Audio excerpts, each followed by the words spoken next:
Dans le chapitre numéro 6, on va étudier l'analyse spectrale des signaux à temps discret. Le plan de ce chapitre est comme suit. Tout d'abord, on va définir qu'est-ce qu'un signal à temps discret.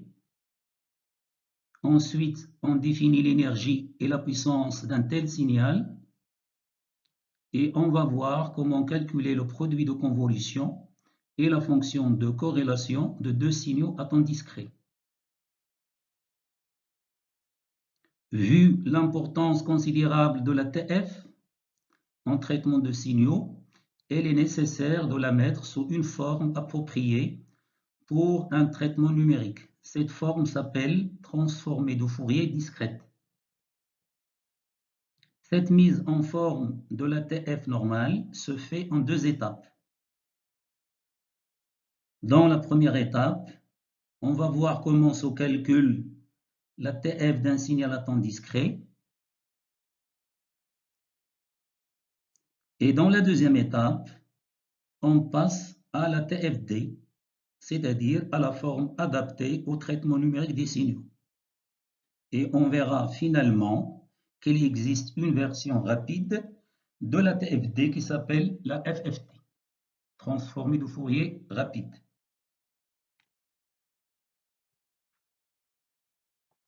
Les objectifs visés par ce chapitre sont les suivants. Définir les concepts fondamentaux de l'étude des signaux à temps discret, montrer les modifications à apporter à la TF pour obtenir sa version discrète, la TFD, étude des propriétés de la TFD et son utilisation dans l'évaluation des fonctions de corrélation et des produits de convolution, et enfin, l'étude des moyens pour limiter la durée d'un signal à durée illimitée et des règles de l'utilisation de la TFD pour ce type de signaux.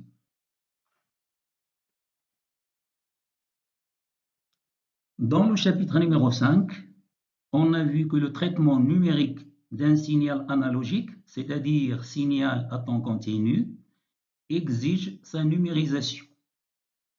Et on a vu que la numérisation se compose de l'échantillonnage et de la quantification. L'opération d'échantillonnage découpe le signal analogique en une suite discrète de ses valeurs, ce qui forme un signal échantillonné, ou bien on l'appelle aussi signal digital, ou bien tout simplement on l'appelle signal à temps discret. Donc, un signal à temps discret est une suite de valeurs numériques, réelles ou complexes.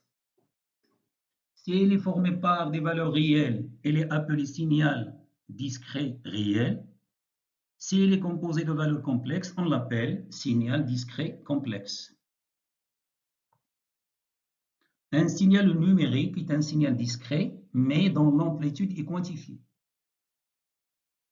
Pédagogiquement, il est préférable d'étudier d'abord les signaux à temps discret, c'est-à-dire les signaux échantillonnés, pour mieux mettre en évidence ensuite les particularités de la quantification des amplitudes. C'est ce qu'on va faire lorsqu'on va étudier les circuits convertisseurs analogiques numériques et numériques analogiques en deuxième année. Donc cette année, on va se limiter uniquement à l'étude des signaux échantillonnés.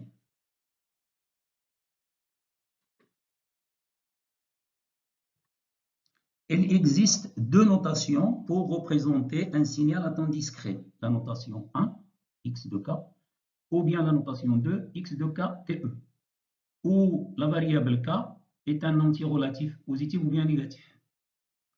La notation 1 peut être utilisée pour représenter un signal qui n'est pas forcément une fonction du temps. Ça veut dire que la variable k n'a pas forcément un temps.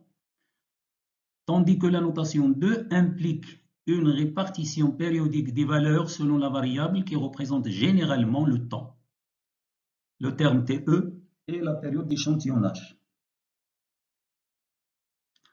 Pour passer de la notation 2 à la notation 1, évidemment, il faut remplacer TE par 1. Comme on verra, tout au long de l'étude des signaux discrets, on effectuera un grand nombre d'opérations sur l'indice K. Par conséquent, pour la simplicité de l'écriture des relations, on considère très souvent la valeur TE égale à 1. Pour revenir au cas général, il faut tout simplement multiplier K par TE.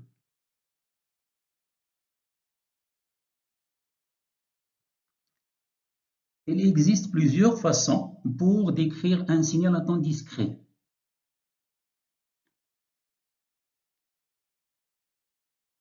Donc, un signal discret peut être décrit par une séquence de valeurs, comme indiqué sur l'exemple.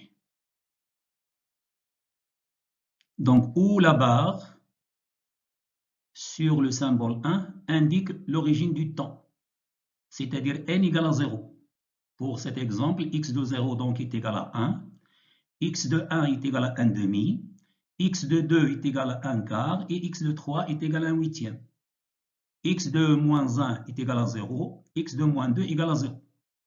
Donc, on peut utiliser soit la barre ou bien une flèche qui est sous le symbole 1. Donc, ça, c'est la première façon de description d'un signal à temps discret. Ou bien, un signal discret peut être décrit par une expression mathématique explicite.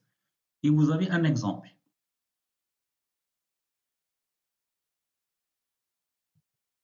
Ou bien, un signal à temps discret peut être décrit par une approche récursive. Et vous avez un exemple. Donc, pour n négatif, on a xn égale à 0. Pour n égale à 0, on a x de 0 égale à 1. Mais pour n strictement positif, nous avons xn est égal à 1 demi de xn moins 1. Ça veut dire que chaque échantillon, c'est la moitié de l'échantillon précédent. Ou bien finalement, un signal à temps discret peut être décrit par une représentation graphique, comme indiqué sur l'exemple. Donc la séquence xn n'est définie que pour n entier, positif ou bien négatif, comme vous voyez. Pour n non entier, xn est non défini. On ne dit pas qu'il est égal à 0. Tout simplement, il est non défini.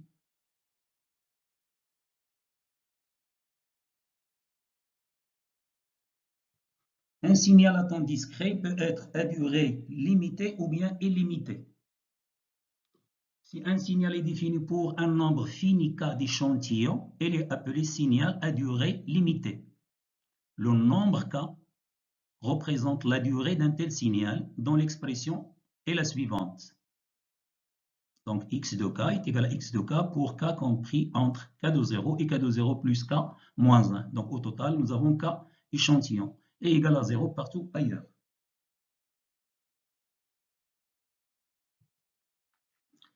Un signal à temps discret peut être périodique. Un signal à temps discret est périodique si nous avons xn est égal à xn plus ou moins k fois grand N, où k est égal à 1, 2, 3, c'est-à-dire appartenant à grand N étoiles. C'est un entier naturel non nul. Grand N est la période, c'est le plus petit nombre d'échantillons qui se répètent. La période est toujours un entier. Exemple. Donc ici, nous avons un signal à temps discret périodique sur 3 points. Nous avons x de 0 égale à 0, x de 1 égale à 1, x de 2 égale à 2. Nous avons x de 3 est égal à 0, x4 est égal à 1, x5 égale à 2. X de 6 est égal à 0, x de 7 est égal à 1 et x de 8 est égal à 2. Donc, on a x de n est égal à x de n plus 3 fois k. Donc, n ici, grand N est égal à 3, donc c'est un signal périodique de période 3. Donc, avec k, bien sûr, est égal à 1, 2, 3, etc.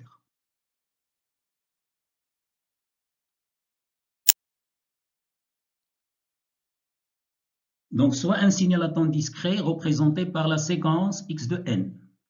L'énergie est définie par la relation suivante, c'est-à-dire Ex, c'est une somme discrète parce qu'il s'agit d'un signal à temps discret.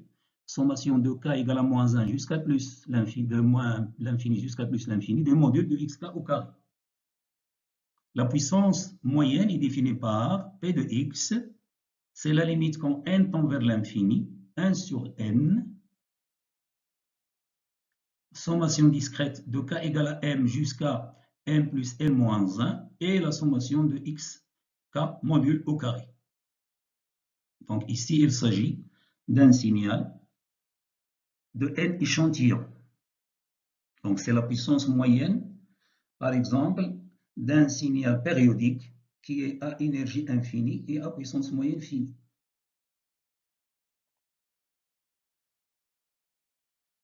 Par analogie à ce qu'on a fait pour les signaux à temps continu, on définit quelques signaux à temps discret élémentaires ou bien de base.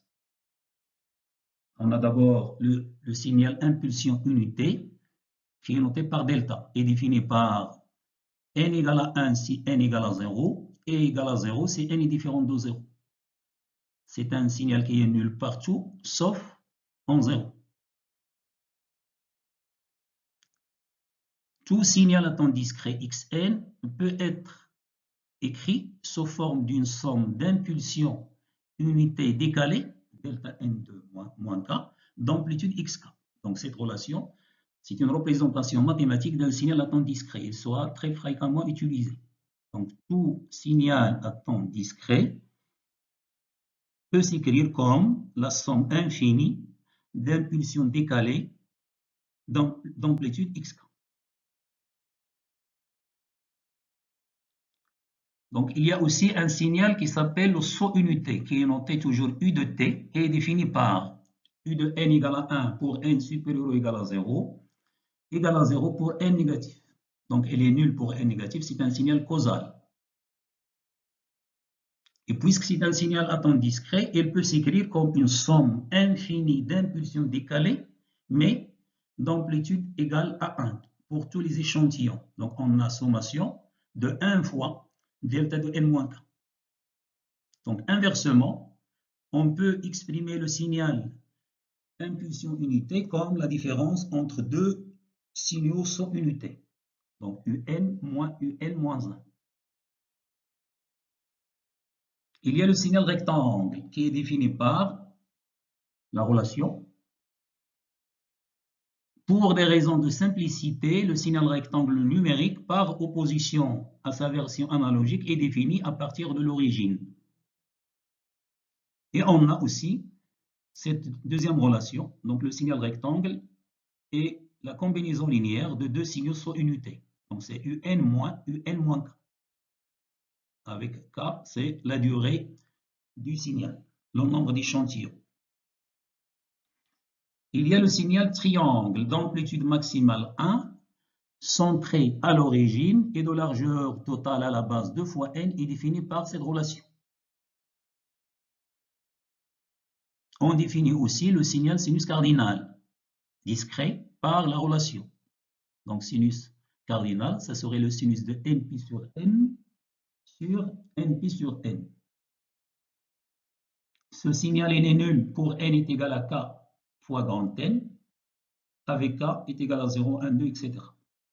Et pour n égale à 0, par définition, comme on le sait, sinus cardinal de 0 est toujours égal à 1.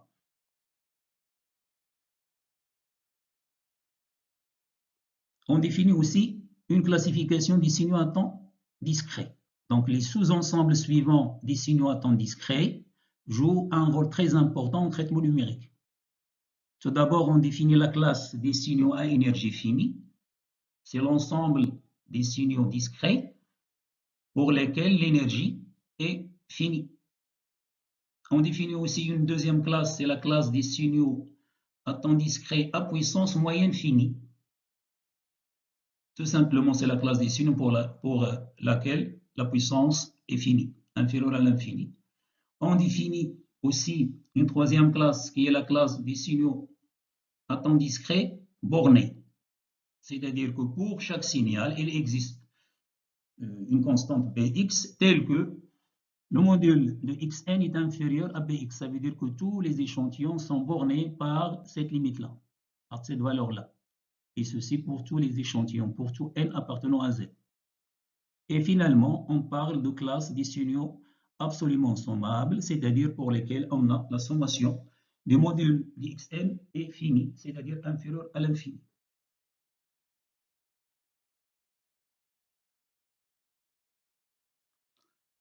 Dans les systèmes de traitement numérique, les signaux peuvent être combinés entre eux de plusieurs manières. Et on a des lois de base qui sont indiquées ci-dessous. On parle de somme de deux signaux. Donc la somme de deux signaux à temps discret est obtenue en additionnant 2 à 2 les échantillons pour une même valeur de la variable k. Donc si on a z de k qui est égal à x de k plus y de k, alors nous aurons z de 0, c'est x de 0 plus y de 0. Z de 1, c'est de x de 1 plus y de 1 et ainsi de suite. On parle aussi de produit de signaux. Donc le produit de deux signaux est obtenu en multipliant 2 à 2 les échantillons pour une même valeur de la variable k. On parle de produit par une constante. Le produit d'un signal par une constante est obtenu par la multiplication de tous les échantillons du signal par la même constante. Donc ce sont des règles bien connues en programmation. On parle d'opération de décalage. Donc un signal YK est la version décalée ou retardée d'un autre signal X de K. Si l'on a pour tout K, Y de K est égal à X de K moins K de 0, où K de 0 est un nombre entier, positif ou bien négatif.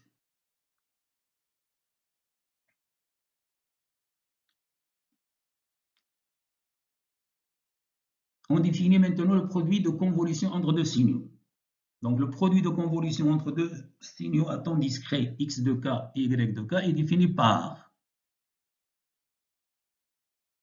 c'est une sommation infinie, avec k, ça varie de moins l'infini plus l'infini, de xk, y de n moins k. Donc c'est la même forme que le produit de convolution des signaux à temps continu. Mais à la place de l'intégrale, on a une sommation discrète. Et comme vous voyez, le premier signal, il est normal. Le deuxième, normalement, il est replié et décalé. Donc c'est la même forme comme pour les signaux à temps continu. En général, la convolution de deux signaux quelconques n'existe pas toujours. Cependant, si les deux signaux x, y sont absolument sommables, alors le produit de convolution existe et il est fini.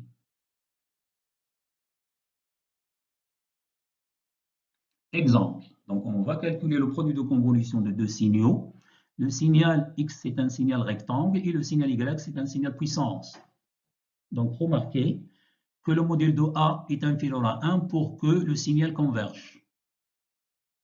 Donc cet exercice-là, on va le traiter en TD. Donc ici, je me limite à vous donner le résultat, voire TD.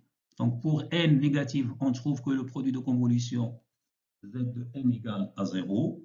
Pour n supérieur ou égal à 0, inférieur à n, on trouve que zn est égal à 1 moins a à la puissance n plus 1 sur 1 moins a. Et finalement, pour n supérieur ou égal à grand n, que zn est égal à n, 1 moins a à la puissance moins grand n sur 1 moins an. Donc, comme vous voyez, donc, le calcul revient à faire une somme de suite géométrique. Donc, c'est ce qu'on va traiter en TD. Donc, ces représentations graphiques, on peut les obtenir en écrivant un script au langage MATLAB qui permet de les donner. Donc, ici, on a une représentation de Zn, c'est-à-dire le produit de convolution pour n égale à 7 et pour a égale à 0,75. Donc, ici, on a la représentation de x de k, le signal rectangle, pour n égale à 7. Vous voyez que le signal est égal à 1 pour cet échantillon, il est nul ailleurs. On a ici le signal y avec a égale à 0,75. Je multiplie u de k parce que c'est un signal aussi causal. Il est nul pour la partie négative, pour les cas négatifs. Et on a le signal replié de y moins k, le repliement, l'image miroir. Et dessous, nous avons y de n moins k pour n égale à moins 3 et pour une valeur négative de n et pour une valeur positive n égale à 4. Et en dessous, nous avons le produit de convolution Zn. Normalement, en écrivant, comme j'ai dit, un programme en MATLAB, on peut obtenir ces représentations graphiques.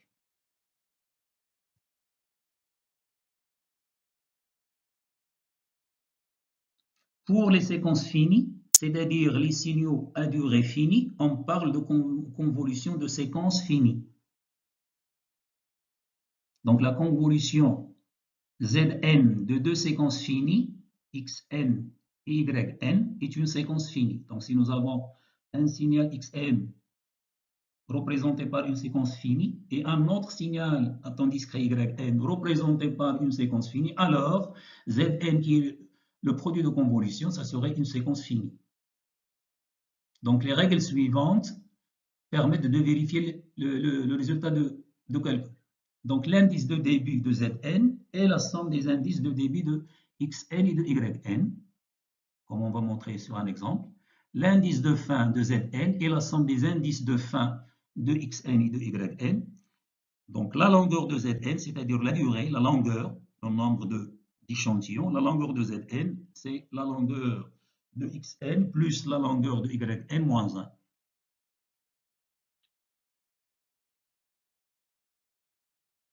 Donc pour la convolution des séquences finies, on a des méthodes systématiques de calcul. Donc il y a la méthode de la somme des colonnes, il y a la méthode de la bande glissante et il y a la méthode de la multiplication polynomiale. Donc sans appliquer la définition, on peut directement utiliser ces méthodes de calcul systématique pour avoir directement le résultat.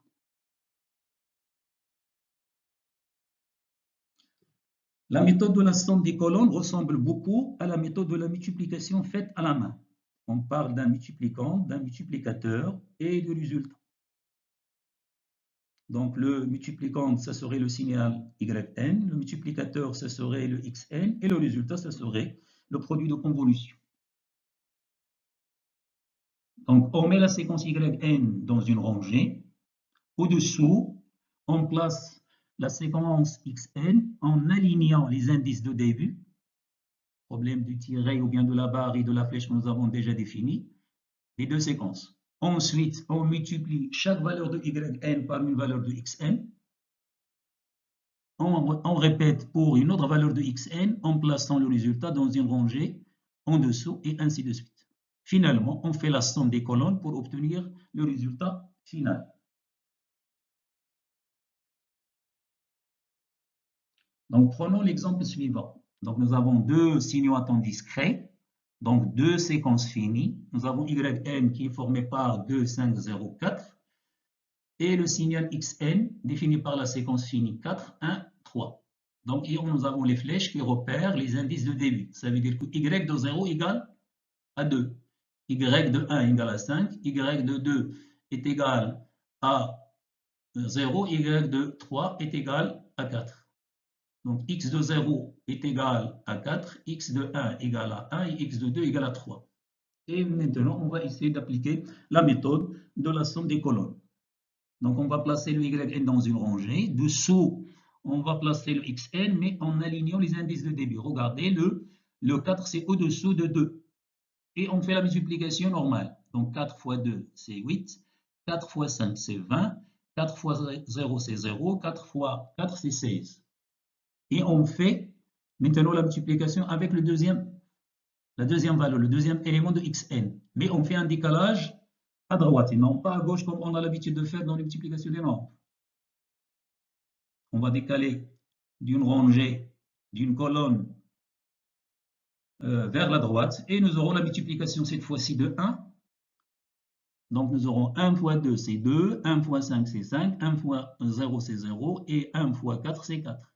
Et on va passer au dernier élément. Donc, on va faire le décalage d'une colonne à droite. Nous aurons 3 fois 2, c'est 6. 3 fois 5, c'est 15. 3 fois 0, c'est 0. Et 3 fois 4, c'est 12. Et on fait la somme des colonnes, sans retenue. On fait la somme séparée des colonnes. Donc, 8, c'est 8. Donc, 20 plus 2, c'est 22. 5 plus 6, c'est 11. 16 plus 15, c'est 31. 4 plus 0, c'est 4, et on a 12. Et on a finalement le produit de convolution, la séquence Zn, est formée par 8, 22, 11, 31, 4, 12. Si vous appliquez la définition, vous allez trouver le même résultat. Donc ça, c'est la première méthode systématique. Maintenant, la deuxième méthode, la méthode de la bande glissante. Cette méthode permet d'appliquer la définition du produit de convolution par des illustrations. On va utiliser le repliement et le décalage.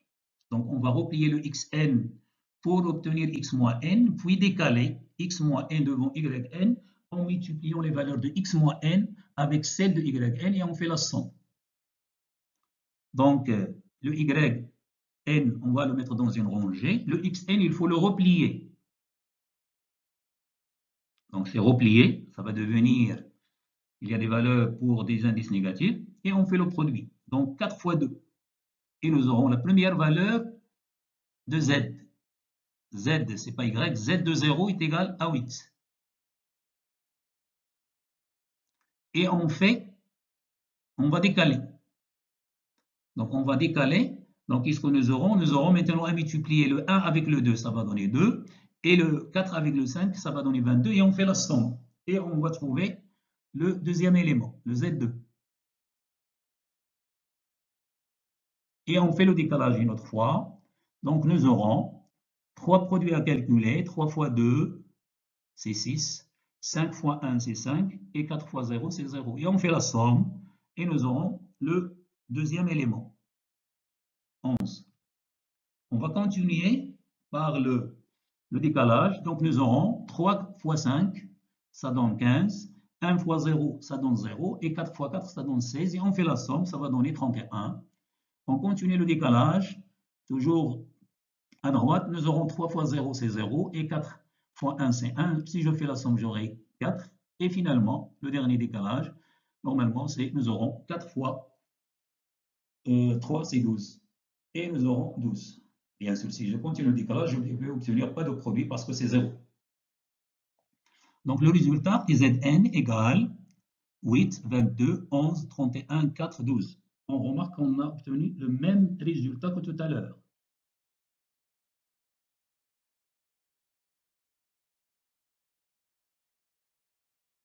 Pour la dernière méthode, la méthode dite multiplication polynomiale. La convolution est similaire à la multiplication des polynômes. Et on va considérer notre exemple. Pour notre exemple, le yn, le signal yn, qui est défini par la séquence 2, 5, 0, 4, on le considère comme le polynôme y de t, dont les coefficients sont les valeurs des échantillons de y de n. Donc nous aurons 2 fois t à la puissance 3, plus 5 fois t2, plus 0 fois t, c'est 0, plus 4. Le signal xn, qui est défini par la séquence 4, 1, 3, on le considère comme le polynôme x de t, cette fois-ci, dont les coefficients sont les valeurs des échantillons de xn. Nous aurons 4 t au carré, plus 1 fois t, plus 3. Et on fait la multiplication de ces deux polynômes, comme d'habitude. Donc, les coefficients du polynôme résultant représentent le produit de convolution. Donc, après la multiplication, les factorisations, etc., on obtient finalement le polynôme résultat. Les coefficients de ce polynôme résultat sont les valeurs du produit de convolution. Et on remarque qu'on trouve toujours le même résultat du produit de convolution.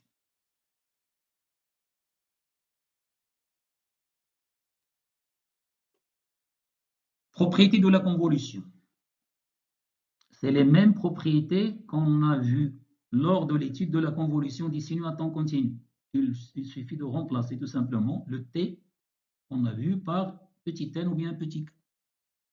Donc la première relation montre que le signal impulsion unité, c'est l'élément neutre du produit de convolution. La deuxième relation montre que la convolution avec une impulsion unité décalée, ça permet de translater le signal. Et le produit de convolution d'un signal à temps discret xn avec le signal sans unité, on peut montrer qu'il est égal à la sommation des échantillons. Et bien sûr, la convolution vérifie la commutativité, l'associativité et la distributivité.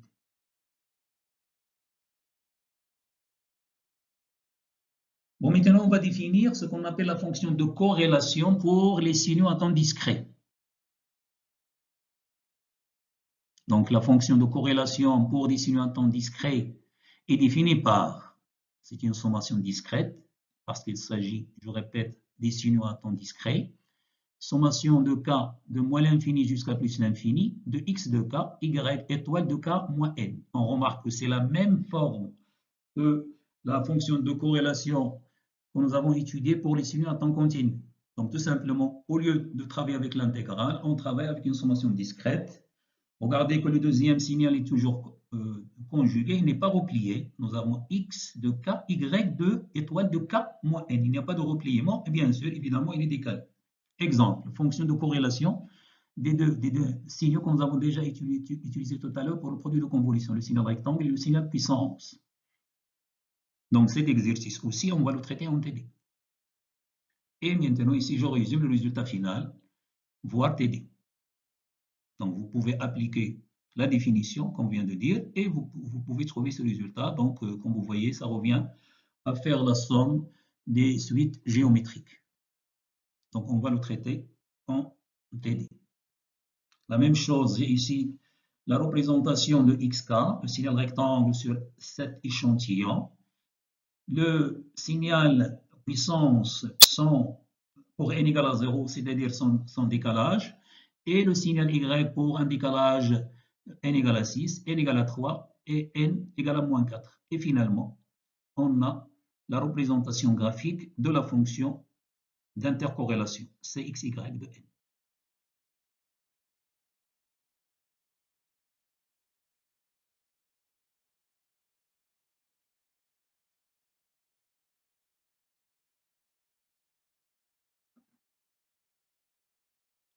Donc, propriété de la fonction de corrélation. La transformée de Fourier de la fonction de corrélation est égale au produit classique des transformées des deux signaux. Donc, ça, c'est un résultat qu'on connaît déjà. La valeur à l'origine de la fonction d'autocorrélation dans l'énergie du signal.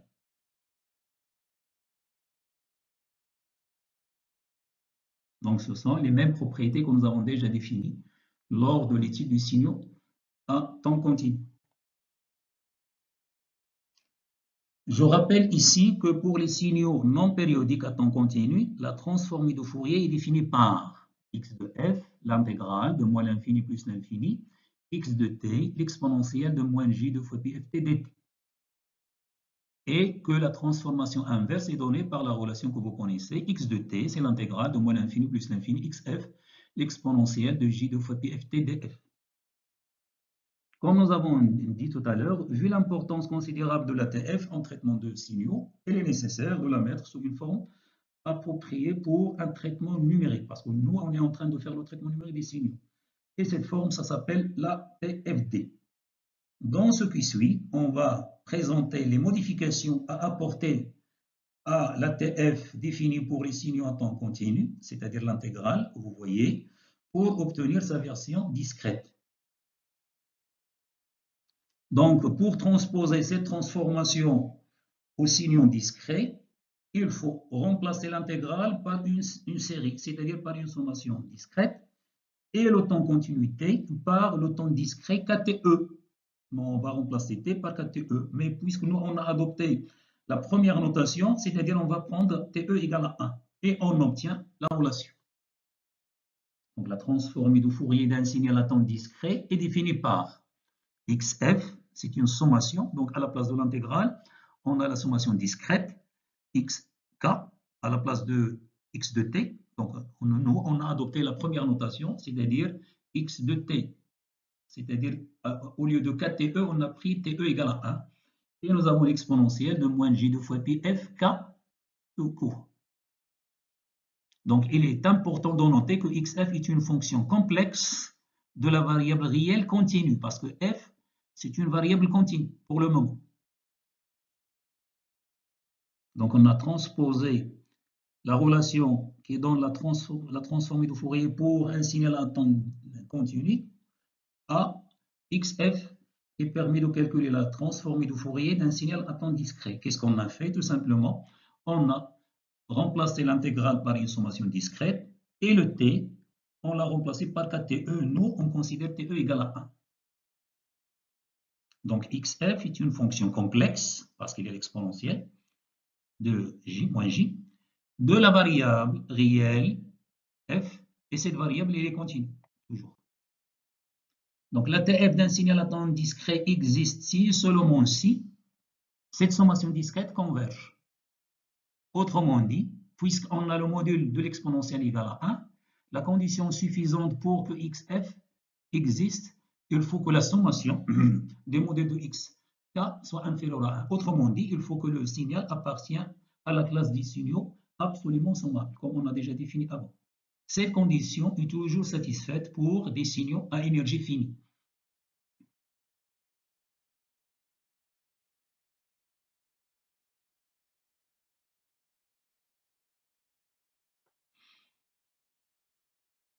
Donc, la TF d'un signal à temps discret est une fonction périodique de la variable f et la période est égale à 1.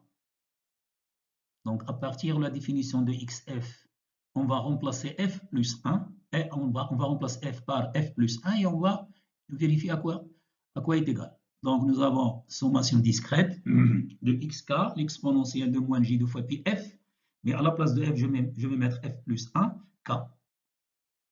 Donc, puisqu'on a une sommation des exposants, ça veut dire que l'exponentiel, je peux le décomposer en deux facteurs. Le deuxième facteur n'est rien d'autre que l'exponentielle de moins j de fois pi k, qui est égal toujours à 1, quel que soit le cas. Donc, ce facteur est égal à 1, d'où on a x de f plus 1 est égal à xf. Donc, xf, c'est une fonction périodique de période égale à 1. Tout intervalle de longueur unité est suffisant pour décrire complètement xf. Généralement, on prend l'intervalle moins 1,5, 1,5. D'accord? Donc ça, c'est pour la première notation, lorsqu'on a mis TE égale à 1. Mais supposons qu'on a adopté la deuxième notation, c'est-à-dire T est égal à 4TE. Dans ce cas-là, XF, c'est périodique de période FE. Donc si TE est égal différent de 1, c'est-à-dire on va adopter la deuxième notation, X de 4TE. Dans ce cas-là, XF est périodique de période FE. Et ceci, on peut le prouver tout simplement à partir de la définition. Donc, on prend la définition de XF et on remplace le F par F plus FE. Donc, nous aurons comme tout à l'heure, sommation de XK, l'exponentielle. L'exponentielle, je le décompose en deux. Donc, le deuxième facteur, on a FE fois TE. Donc, la fréquence fois la période, c'est toujours égal à 1. Ce qui va donner l'exponentielle de moins J deux fois pi k. 2 fois pi k, donc il est toujours égal à 1 quel que soit k, et on trouve que xf plus fe est égal à xf, ça veut dire que xf c'est périodique de période fe. Donc généralement, on se limite à l'intervalle moins fe sur 2 à fe sur 2.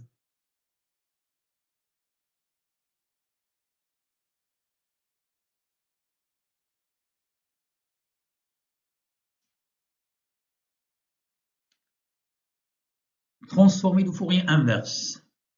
Donc maintenant, puisqu'on sait que xf est périodique, puisqu'elle est périodique, on peut la décomposer en série de Fourier sur la période qui est égale à 1. Nous, on va revenir à la notation et E égale à 1.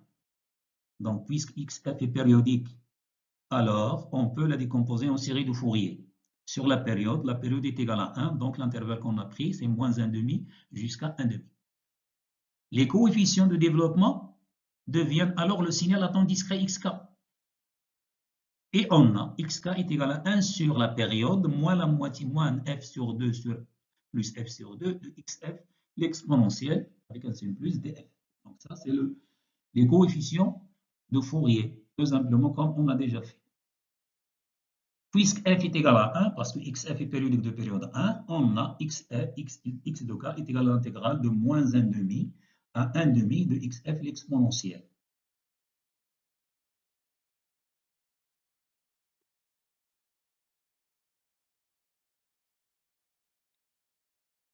Propriété de la TF désignée en temps discret. Donc, à partir de la définition, xf est égal à la sommation de xk exponentielle de moins j deux fois pi k, on peut décomposer xf en une partie réelle et une partie imaginaire. La partie réelle, ce serait xk cosinus 2 fois pi k, et la partie imaginaire, ce serait moins xk sinus 2 fois pi k. Puisque le cosinus est pair, donc la partie réelle est paire, et puisque le sinus est impair, alors la partie imaginaire est impaire. Donc ça, c'est facile à prouver, c'est simple, c'est tout simplement à partir de la définition. Donc nous avons xf est égal à la sommation de xk, l'exponentielle de j 2 fois pi fk. Et comme on sait, l'exponentielle de moins j 2 fois pi fk C'est cosinus de 2 fois pi fk plus, moins, parce qu'il y a le moins sinus 2 fois pi fk. Donc, xf, c'est une partie réelle plus une partie imaginaire. Donc, la partie réelle contient le cosinus, donc il est pair. Cosinus comme multiplié xk. Xk, normalement, c'est une valeur, c'est un échantillon. Et la partie imaginaire est égale à moins xk sinus. Sinus est impair, donc la partie imaginaire est impaire. Théorème de retard.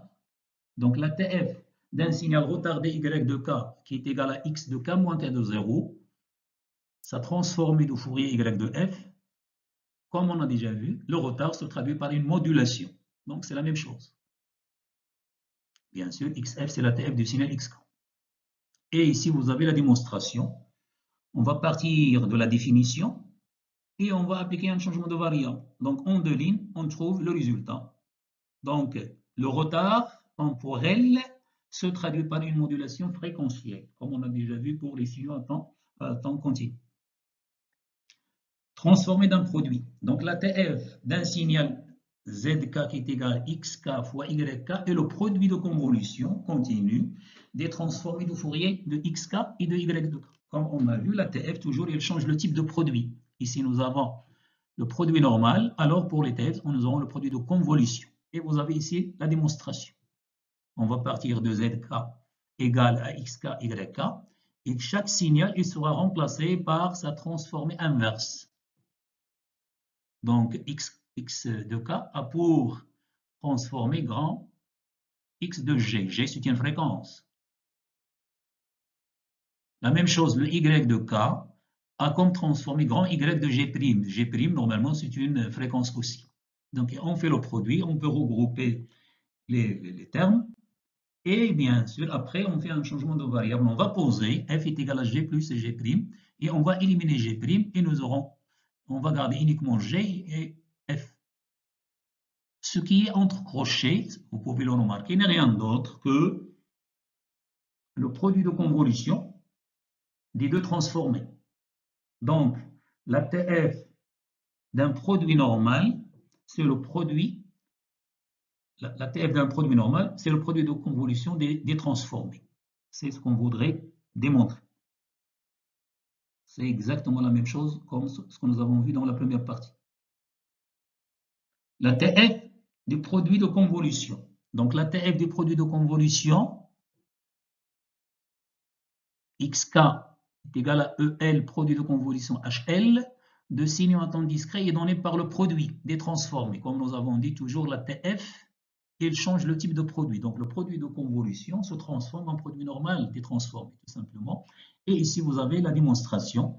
On va partir de la définition de grand S de F, c'est-à-dire la TF du signal à temps discret S de K.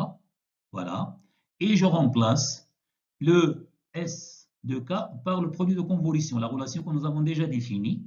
Et on fait un changement de variable et on obtient, si vous voulez, on obtient la première relation en faisant la séparation parce qu'on sommes sur deux variables L et R. Donc, on peut séparer et ce produit n'est rien d'autre que le produit des transformés.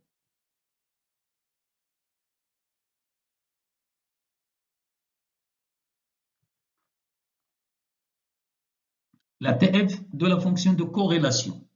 La TF de la fonction de corrélation de signaux à temps discret est donnée par le produit des transformés des signaux dont l'un est conjugué complexe.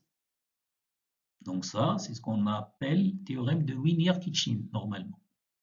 La TF de la fonction de corrélation est égale au produit des spectres, mais le deuxième doit être conjugué. S'il s'agit de la fonction d'autocorrélation, c'est-à-dire lorsque y est égal à x, nous aurons TF de Cx, x de k, ça serait x de f, x étoile de f, ça serait le module de xf.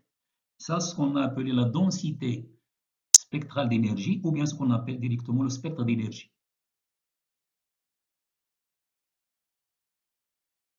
Et voilà la démonstration. On va partir de la définition de la TF et on remplace la fonction d'intercorrélation par sa définition, comme on l'a déjà défini, changement de variable, et on procède comme on a déjà fait, et on trouve finalement que c'est x de f, x étoile de f. C'est ce qu'il fallait démontrer.